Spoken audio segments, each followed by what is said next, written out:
Welcome to another episode. I'm Kay the Guy.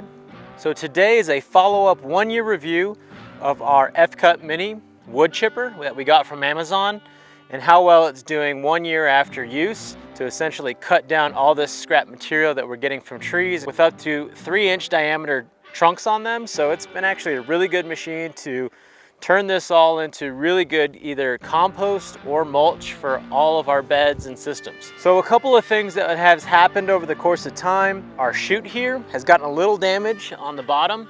The bottom started to get a little bit dented and started to actually protrude down here. And that really was more cosmetic than anything else. It wasn't a big deal. Last time I used this, which this has about 6.5 hours of usage time on it, it started making a weird metal scraping noise. And I thought, oh shoot, something's wrong with it. It's got some kind of issue. So at that point, I decided to tear it open and see exactly what was going on. So what I found out was that there was a little bit of a gap between the chute and the casing.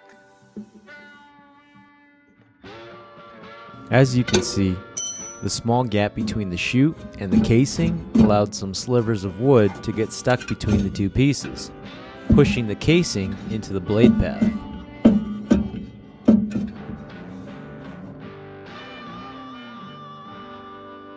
I removed the chute, cleared the stuck piece, and inspected the blades.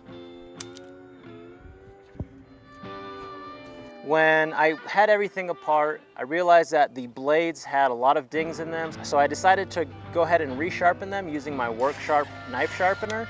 Now this has been a great tool I've used on my property for sharpening our kitchen knives, sharpening my hunting knife, sharpening any blades that I have on my lawnmower, as well as the wood chipper. So after a year of using this machine, it's been a great machine for our home property here and commercial properties, and we've done probably 3 dozen 15-foot tall equivalent trees and all the branches associated with it.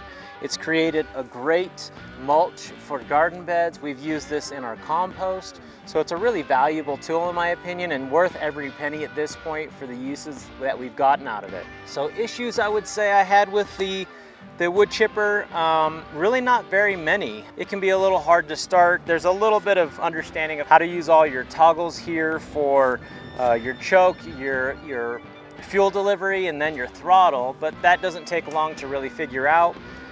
Sometimes if you're using, I use this to actually scrap up a whole bunch of cardboard, and that is one thing that it doesn't absolutely do that well, especially when you're feeding in a lot of cardboard, because it can get all stuck inside the chute here. So after going ahead and sharpening our blades, putting everything back together, making sure to get the issue with the casing that was touching the blades fixed, everything seems to be running normal now, and we're going to go ahead and see how well this machine, after sharpening our blade, really does with just chewing up a whole bunch of these fallen branches that we have piled up next to it here. So let's go ahead and get that done.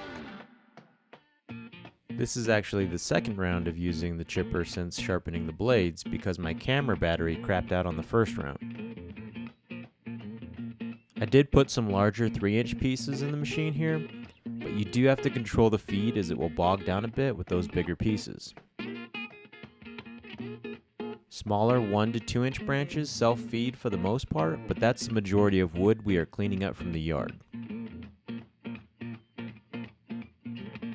So minimal maintenance to the machine, really good consistent material production, and it's a good thing because we have lots of trees on the property. Having the ability to make your own carbon addition to our beds and compost ingredients is really important to keeping our ability to grow food using organic material we have available on the property self-sustaining. This is food for our fungal populations, and you need fungi to grow trees.